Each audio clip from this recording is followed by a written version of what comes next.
Sarawara to Ebisumaru is such a great game. I'm glad I got to talk about it so early on in my quest to cover every title in the Ganbare Goemon series on this channel. Speaking of which, how's that coming along? Seems like I did that video quite a while ago. What? 1 year ago? What the hell have I been doing all this time?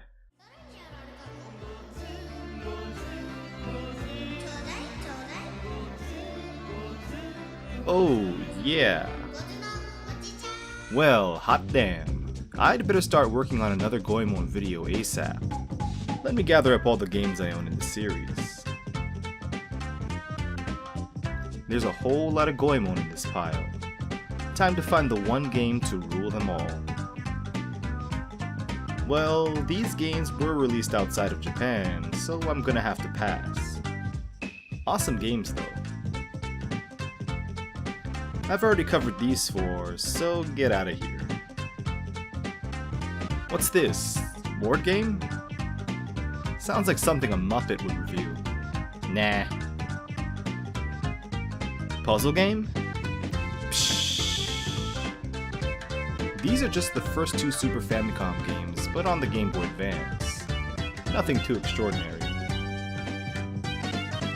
A couple of old school Goemon RPGs, huh? Only super dorks make videos about RPGs. Pass. More Famicom games. Isn't there someone already covering 8-bit import games out there?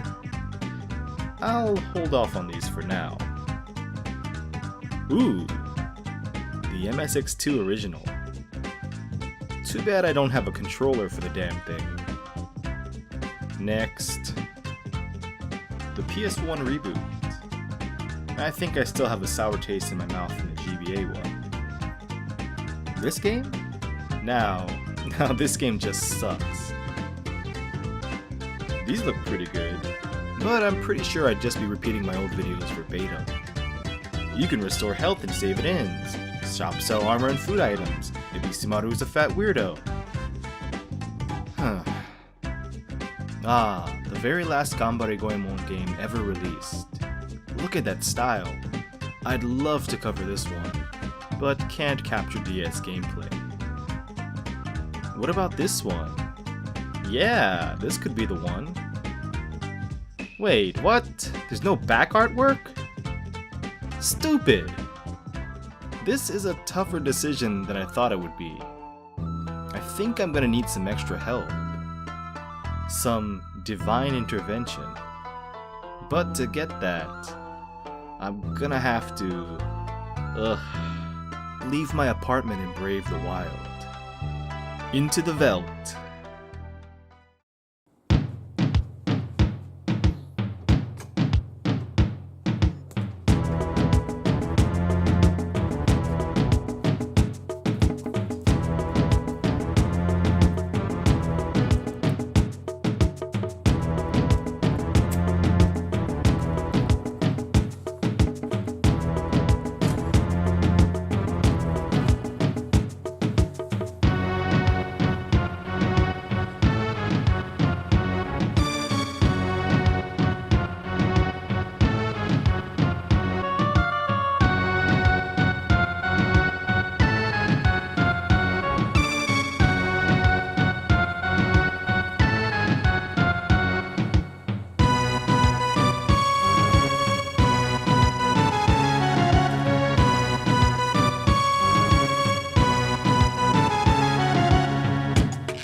When in doubt, visit a shrine.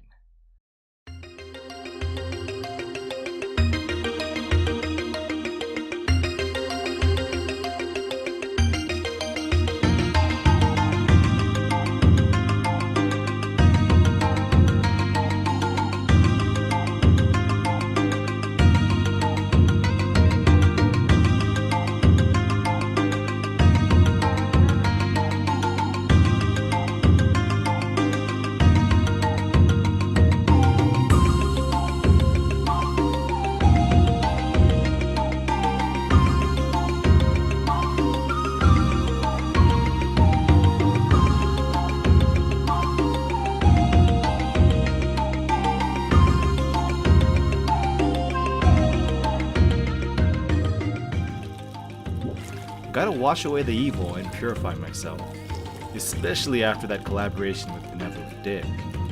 I don't know if they'll ever be clean again.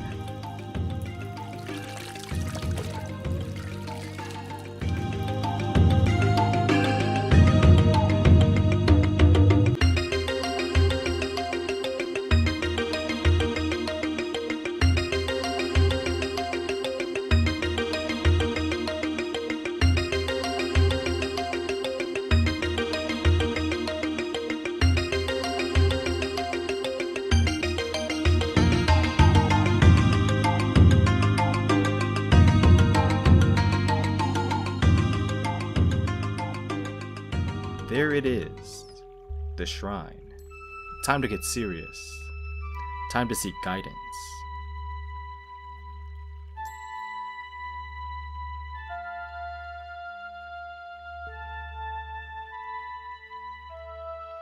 Let me just toss in this 5 yen coin.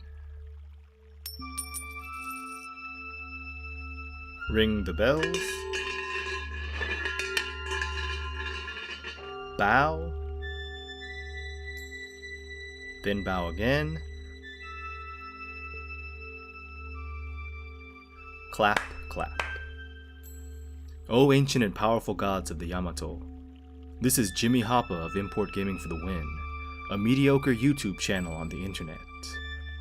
I ask that you aid me in my quest to cover every Ganbare Goemon video game. I am building a playlist of extraordinary magnitude. I forge my traditions in the spirits of my ancestors. You have my gratitude.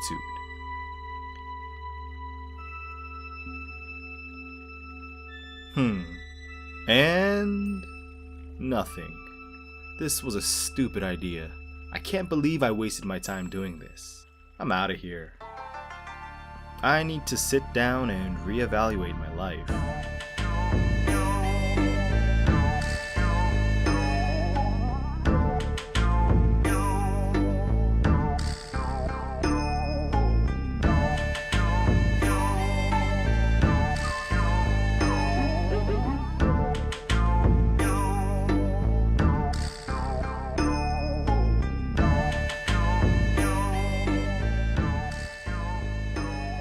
This looks like a good spot to plan out my remaining years on this earth.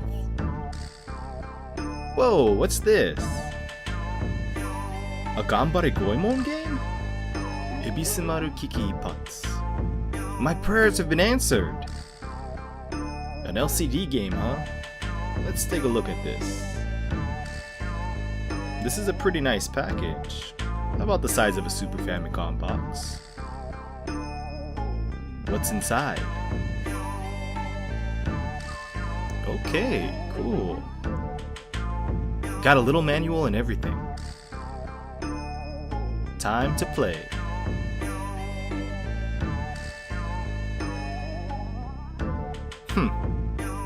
Huh? Wait a second. What? Those damn guys couldn't even hook a brother up with a couple of AA batteries? I'll be back. I gotta get some juice. Ah, there we go. Just gotta pop these in. Oh. Get in there, damn it. Alright. It's kinda hard to see here. Maybe I ought to go home first and give this game the proper video treatment.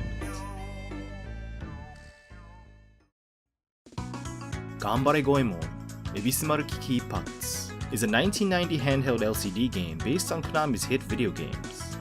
This is a very early entry in the Ganbare Goemon series, preceded only by the arcade original Mr. Goemon, a handful of home console and computer games, as well as a board game.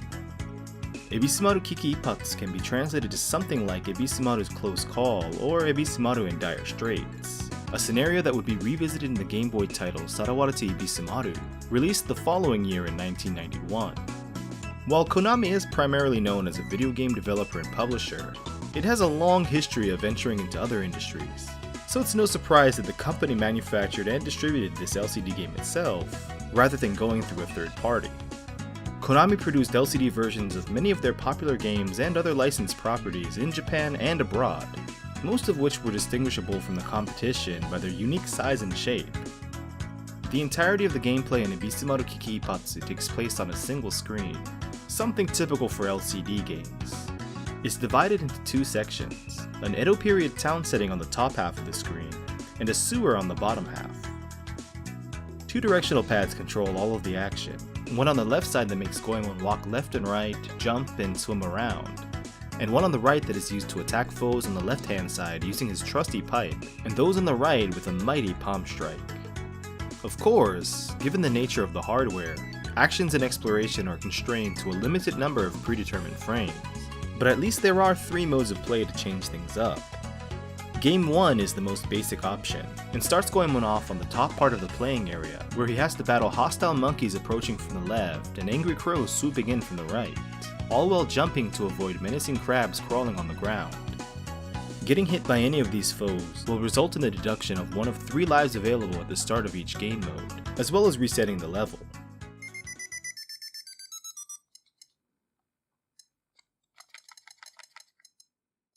Each downed enemy increases the score by 10, and when 100 points are accumulated, the sewer in the lower half of the game screen will open up to the player, accessible via a well on the surface. In this area, Goemon will have to navigate past rotating blades and an electrical barrier to reach a key that is needed to set his pal Ebisumaru free.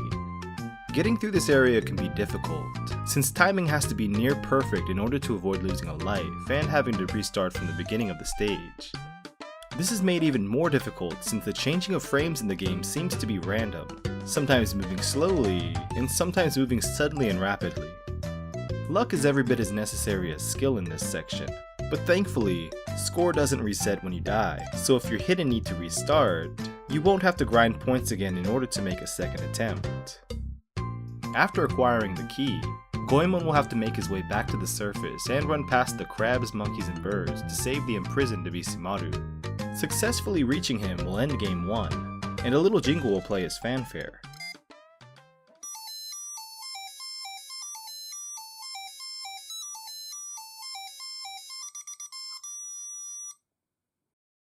Hey, I know that tune from somewhere.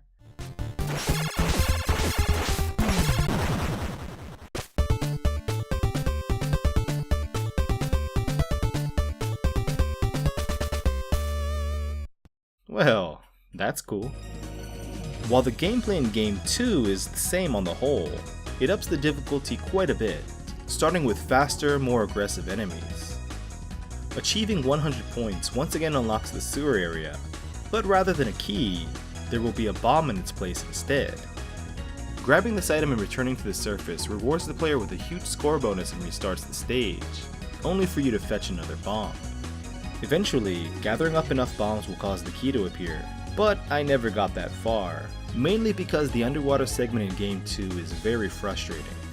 Relying on luck to get past the spinning blades and electric barrier was a minor nuisance in Game 1, but it becomes quite a bit more annoying here, because there was a time limit for how long you can spend in the sewer, a mere 10 seconds.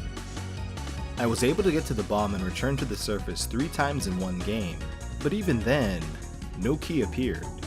According to the manual, even when the key does appear, luck is still a factor since you'll need to find it hidden randomly in 3 boxes. Talk about artificially extending the game's length. Game 3 is pretty much the same as Game 2, but with even more aggressive enemies. High scores will remain in the handheld until batteries are drained or removed, or if an all clear button is pressed with a pin. Like nearly every LCD game I've ever played, you have the option to turn off sound with the press of a button. And the recommended viewing area is between 15 and 20 degrees, as illustrated in the manual. Ganbare Goemon Ebisumaru Kiki Ippatsu doesn't really have much to set it apart from other LCD titles other than its license, and like most of these types of games, it doesn't offer anything to make it a must-play game. But for people who collect LCD handhelds, and especially fans of the Ganbare Goemon series, I think this is a collector's item that should definitely be considered, if only for the novelty alone. Well, it feels good to have another entry in the Ganbare Goemon series covered, even if it was one of the more gimmicky ones. Gimmicky game, gimmicky video. What can you do? I'll have an episode on another game in this series soon, and on a real game at that. Until then, I'll just say thanks for watching this episode of Import Gaming for the win. This is Jimmy Hapa. Te ande! Take care.